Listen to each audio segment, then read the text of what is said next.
more, alluring.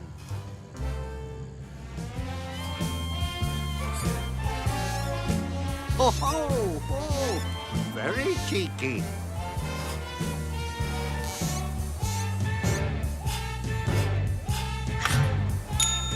Ha ha! That's more like it, lad. How can we possibly fail now? You're a total knockout.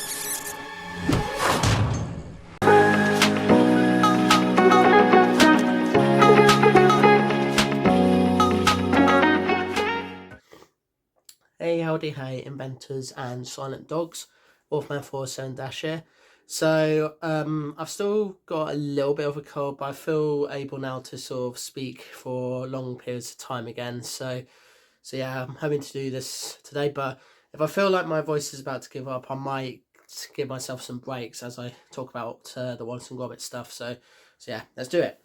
So, Christmas last year, we had the latest Wallace and Gromit feature-length film, and I decided that for this video, I'd talk about not just that film, but also everything else that I've seen and or played or read or whatever to do with Wallace and Gromit. So let's do that.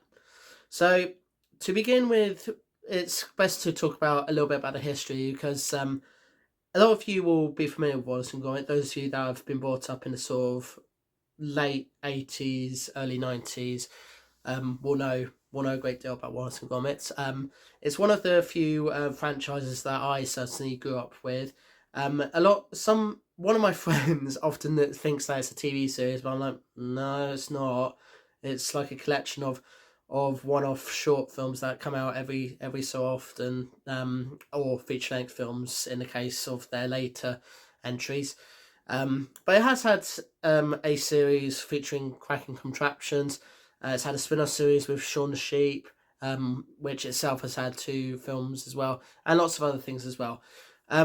I'm going to leave the Shaun the Sheep stuff, with the exception of his appearance in that close show. I'm going to leave the Shaun the Sheep stuff for another video, because he deserves his own video, to be fair.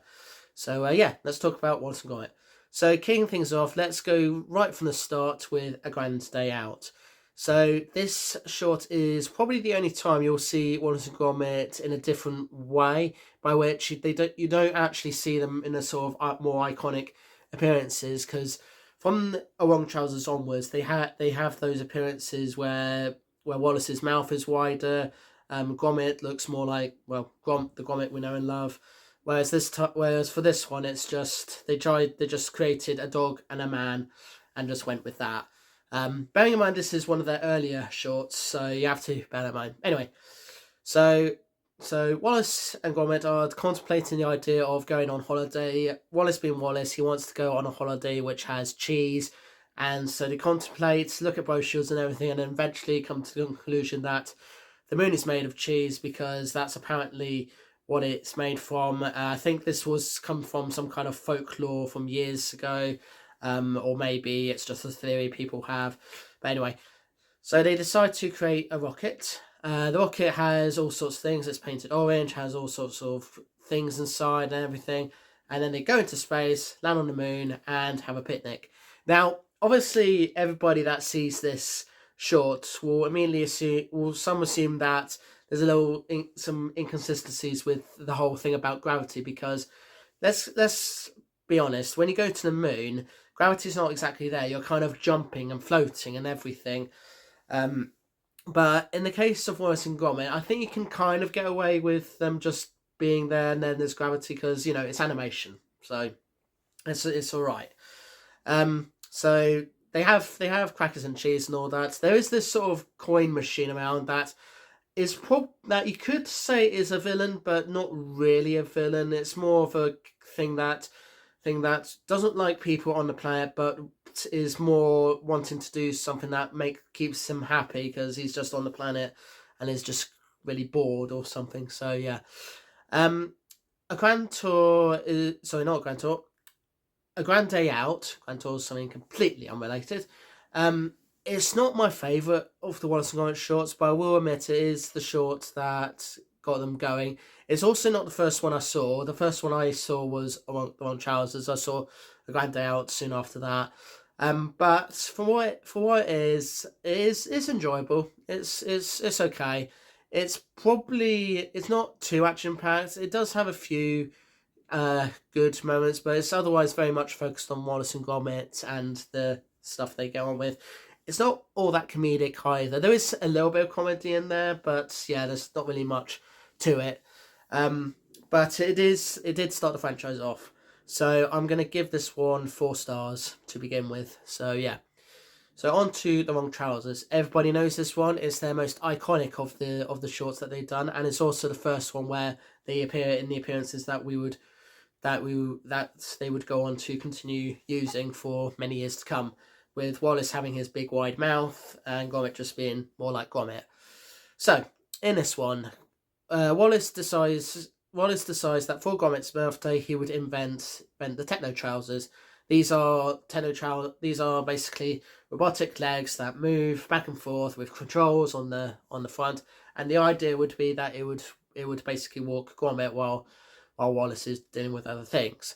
What those things are, we don't know, but he is an inventor because he's got that thing that puts his top on, a thing that tips him out of bed, that sort of thing where he presses to say, "Oh, I want breakfast, send me down," and all that other stuff. And it's just one of several inventions that we eventually have. At the beginning of this short, we see Wallace realizing that there's a lot of bills that he needs to pay. So in order to pay those bills, he and Gromit decide to give a room to rent for someone to rent out, and the tenant they end up having is a penguin. The penguin, just like Gromit, is silent, and although the penguin is immediately won over by Wallace, it's not won over by Gromit, which is further confirmed by the fact that a penguin prefers Gromit's room, and then Gromit tries to sleep in the room that was originally for this tenant, but he just can't do it and finds himself moving out and everything. But then it's later revealed that this penguin is none other than the criminal mastermind Feathers McGraw, who wants the blue diamond and comes across Tenor Trousers and decides to reprogram it so that it can acquire the blue diamond, and yada yada yada. You can kind of get the idea with that. Lots of shenanigans occur, various things occur, and everything. It does have a hint of darkness, but not too much darkness. And I do kind of enjoyed this one a lot more. It's good fun for sure. But again, it's not really my favourite short, but it's definitely one that a lot of us remember the most, and is quite funny as well, especially when Wallace is in the techno trousers and he's going all over the top, going crazy and everything. So yeah, so I'm gonna give The Wrong Trousers 4 stars as well. Now we come to the short that is the one that I actually do like the most out of all the shorts and stuff that they've done, and that is A Close Shave. Now, A Close Shave is interesting in that we once again have a silent villain in the form of Preston, this dog who is basically straight up evil and wants to capture these sheep and turn them into meat and use the wool meat for him, that is. But his owner, Wendy, is against him, and this is kind of the first time when we actually get introduced to another sort of good character rather than be stuck with just Wallace and Gromit. We also get Shaun the Sheep as well. He makes his debut in this film as well. And the idea in this one is that this is the first short in which Wallace and Gromit use their inventions to actually run a business. In this case, they are cleaning windows. So they do this business with their inventions, and eventually gets to a point where Preston where Gromit investigates things that are happening with Preston. Preston captures him and frames him for crimes that Preston clearly committed, but Gromit didn't. And this is kind of a very emotional part in the Wallace and Gromit franchise, because it's at this point where Gromit feels there's no hope and gets upset over it, and Wallace cannot believe what Gromit is doing, or supposedly is doing, and he gets too emotional about it. It's like the first time where these characters are really sort of missing one another and want to help each other, help each other out. And eventually, when Gromit is freed, thanks to Shaun the sheep and Wallace and the sheep that they have, they then set out to stop Preston, and eventually Preston is revealed to be this robotic dog. And I can say this because excuse me, I can say this because this short has been out for quite a number of years. So if you've not seen it by now, spoilers. So yeah, but anyway, Preston's revealed to be a robot whose programming has been compromised or corrupted or whatever. He's eventually defeated and reprogrammed by Wallace. And then it's revealed that even though there was a love thing between Wallace and Wendy cannot bring herself to be Wallace's partner because she doesn't like cheese, which is kind of sad, but it's what it is. So yeah, it's a quite complex short that has a lot of a very dark side to it, literally and in terms of character development and plot and so forth. And I do really enjoy it very, very much. And I in particular like just Shaun the sheep just being a very mischievous sheep, and probably the first time where mischief has actually not been the fault of Wallace, it's actually been the fault of Shaun. So that's kind of good in a way. So for this short, out of the 3 shorts that I grew up with, I'm going to give this one also 5 stars. So before The Curse of the Rare Rabbit, I did partake in this sort of educational game or activity centre, which is a PC game that was created by the BBC, and it basically lets you play around with these different mini games featuring characters from Wallace and Gromit from all the 3 shorts that we had already. I don't remember what it is, and it's one that I think you can access through various emulation websites and so forth, but it's hard to come by. But I kind of found some enjoyment in it, and if I do end up finding a chance to be able to play it for Let's Play, I will do that. I can't for the life of me remember what it's called. But I'm gonna save any reviews for that till I get around to playing it again, because I'd remember it vaguely, but not that all that well. So yeah. So by the time Curse of the Were Rabbit came out, DreamWorks had sort of entered a sort of deal with Aardman to at the time produce 5 films, although it ended up being 3. More on that later. And one of those films was a Wallace and Gromit film, and that was The Curse of the Were Rabbit.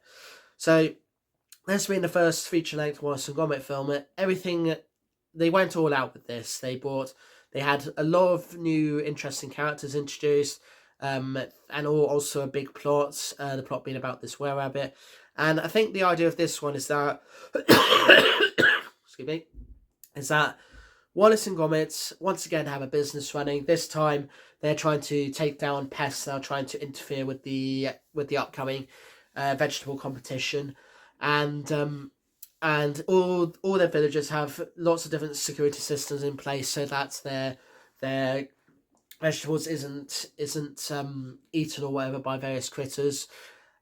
With Wallace and Gromit ensuring that everything is working all in time for the competition.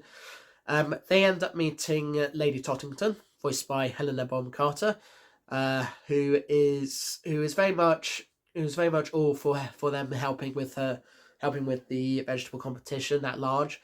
And when it's revealed that there is a were-rabbit on the loose, possibly thanks to Wallace trying to hypnotize the rabbits into not eating vegetables, she enlists Antipesto to try and stop this were-rabbit. However, her hubby or boyfriend or whatever, Victor Quartermain, voiced by Ralph Fiennes, decides he wants to kill this were-rabbit and kill any critters that interfere with the thing, rather than Antipesto's way of going about it. Which does put him at odds with both Wallace and Gromit. And then, as the film goes on, we eventually come to the realization that the were-rabbit could very well be either Wallace or Gromit themselves, or another villager that we've yet to see. nevertheless, things are sorted out with and dealt with, and in the end, Victor Quartermain gets the better of him. The were-rabbit curse is lifted. Everybody's all fine and dandy, and we kind of see a side of Wallace, of a helpless Wallace. Like, we've already seen a helpless Gromit, but this time we see a helpless Wallace who doesn't know how to do things, but thanks to Hutch, who's basically his alter ego in a rabbit, he's able to invent through him, and yeah, everything just happens, and yada yada yada. So yeah, so for the first feature length film featuring Wallace and Gromit, it's a pretty good film. Not gonna lie, it's got a lot of shenanigans, lots of action packed moments. Everything's all big and grand as you'd expect it to be. However, even though I do like this very much, I cannot get over the back to the behind the scenes things that happened, because from what I've heard, DreamWorks did have a lot of notes, and they did sort of force Aardman to change a lot of things with this film. And the thing is, this is Wallace and Gromit. I mean, it's Aardman's baby. You can't interfere with that. It's the one thing that they always love to do, making these films, and yet, excuse me, and yet DreamWorks made them, forced them to change all sorts of things. And this was, I guess you could say, this was the film that basically put Aardman at odds with DreamWorks, to the point where after their third film, Flushed Away, they decided, that's it, we're not doing any more with DreamWorks. And probably for the better, because yeah, this is not a good way to work with with another company. I mean, I get it. They're trying to ensure that the film it can be translated to an American audience and audiences outside the UK. But let's not forget, Wallace and Gromit is a British thing. It's a British institution, and to change it to appeal to more American audiences just sounds wrong to me. So yeah, and to make matters worse, for Aardman, there was that fire as well that happened, where all the different models and so forth were destroyed. So yeah. So I think, so even though I do like this film a lot, I'm going to give it 4 stars as well, on the basis that it could have been much better had DreamWorks not get too involved. But one thing that DreamWorks didn't get too involved in was the video game adaptation, which I have played and remember quite well, so we'll talk about that next. So in the video game adaptation, it follows the plot as well, but does feature a few characters that didn't oh, excuse me, that didn't quite make the cut in the film, as things do with these tied games. But what I really like about the video game is that it kind of lets you explore a sort of the world of Wallace and Gromit, sort of like as a sort of sandbox open world feel to it. You know, you can do these different side missions for people. You can go to these areas where you can gather the critters up, and you can fight these were-like creatures at night. And there's a day and night feature to it. And obviously you can play as both Wallace and Gromit, but Gromit's the more useful one out of the two. Also Hutch as well at night time. And yeah, it's just a really fun video game, and one of the best video games of a tie-in film that I've ever played. And I think anybody that plays that thinks these tie-in video games are not good, I mean, definitely do give some of them a shot, because yeah, okay, they're not gonna be amazing looking or anything like that, but I'm sure you'll find some enjoying them. I mean, some of the games I've played on this channel for Let's Plays that are timed games, I've certainly enjoyed when they are working. And this Wallace and Gromit game, it's not perfect. It's far from perfect, but it's good fun, and I really enjoyed it. It's definitely, in my opinion, the best of the Wallace and Gromit video games out there. If you just want to have fun with their inventions and just go out into the world in a sort of open world sandbox thing to it, and just have a good time and everything. So yeah, so I'm going to give the video game adaptation of Curse of Were-Rabbit 5 stars, because I don't think it's going to be any it's not going to be better than the film for sure, but it is definitely a much better take on the story, and one that DreamWorks didn't interfere with, because they generally don't interfere with tie-in video games as far as I know. So yeah, unless it's one of their big franchises. So that's that. So next is the final short film to feature Peter Sallis as the voice of Wallace, because this would have been released before he died, and then after he died, it was the new guy, I forget his name, Ben something. But anyway, Matter of Life and Death. So in this one, Wallace and Gromit once again got a business going, and this time they're running a kind of bread service slash bakery in which they're kind of doing like a paper round sort of thing, except instead of paper, they're throwing loads of bread to people. And they have this business going, and little do they know is that that there's this lady who was once the mascot for this bread company, who is massive now and is on a killing spree, falling in love with bakers and then killing them. And next on her list is Wallace, and Gromit once again tries to stop her from her plans, but she has a backup, but she's able to sort of try and manipulate him as well in some way. However, However, what's different about this one is that even though there is a love story between Wallace and this lady again, like there have been in the past two films, this time there's actually a love interest blossoming with Gromit this time in the form of this dog that this lady has, and obviously the usual stuff happens. Shenanigans happen, things happen, bombs spread, batter, everything. Yeah, you name it.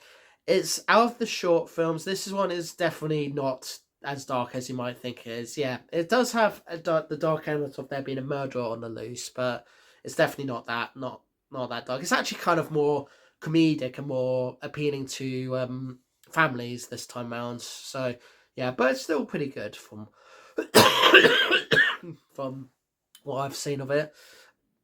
Yeah, so.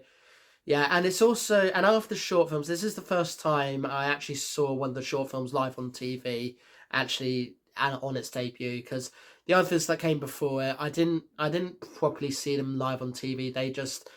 My parents recorded them somehow, because at the time, we didn't have all these streaming services that we now have, where we can play catch up and everything. No, we had to get everything recorded on video, or if not recorded, buy it on VHS when they come out, or DVD or whatever. So yeah, but yeah, Matter of Life and Death, again, not my favourite film, but definitely a very funny comedic film. But if you definitely want a darker Wallace and Gromit film, stick with the earlier shorts. So I'm gonna give this one 4 stars as well. So then, between that and the latest film, Vengeance Most Foul, there was a Telltale Wallace and Gromit video game called Grand Adventures. And what it basically is basically four different stories featuring Wallace and Gromit trying to do inventions and businesses and so forth, with all these characters that we've never really we've never really seen before, and they all do all these different sorts of things, and eventually it gets to the point, and eventually it's kind of another point-and-click game, as Telltale games are known for doing, and this would have come out before they became big and then went bankrupt. But they're good fun little games, good little stories, ones that are probably not gonna be as remembered as as their short films, but good fun all the same.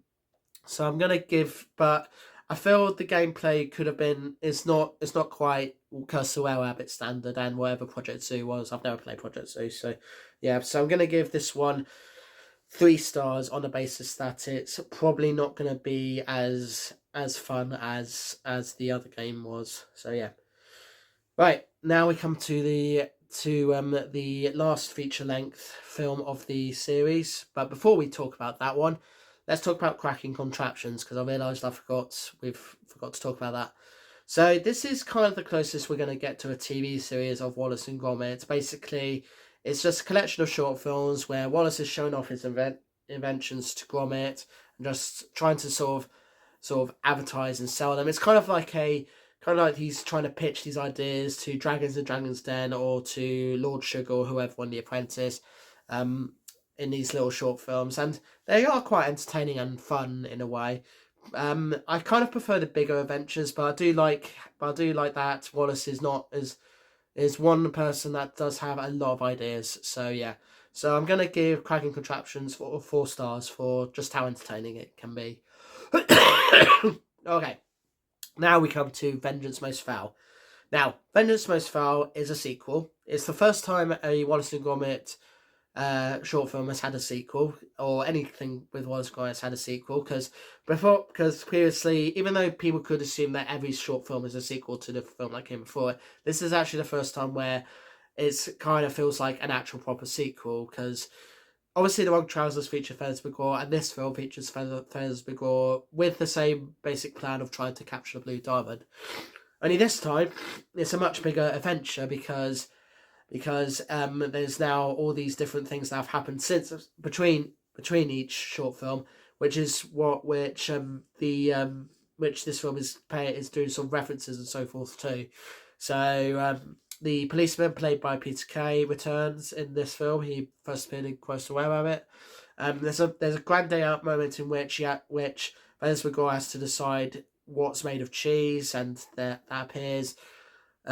Then there's an appearance by the farmer from the Shaun the Sheep show, so that's the Long Trousers reference, and all these other great, wonderful things as well. But basically, the basic premise is Feathers McGraw is out for revenge.